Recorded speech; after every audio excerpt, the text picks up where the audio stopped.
થોડા દિવસો પછી શહેરમાં મેગા માર્શલ આર્ટ્સ ચેમ્પિયનશિપ યોજાઈ.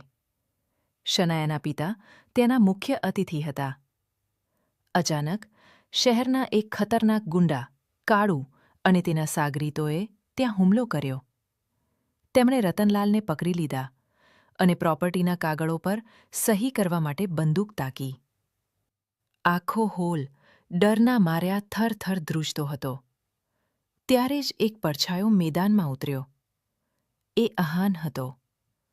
પણ આજે તેના ચહેરા પર ગરીબીની લાચારી નહોતી, પણ એક શિકારી સિંહની ચમક હતી. અહાન એક વર્લ્ડ ક્લાસ બોક્સર. અમાન એક વર્લ્ડ ક્લાસ માર્શલ આર્ટિસ્ટ હતો. તેને હવામાં ઉછળીને જે રીતે ગુંડાઓને માર માર્યો, તે જોઈને પ્રોફેશનલ ફાઇટર્સ પણ મોઢામાં આંગળા નાખી ગયા.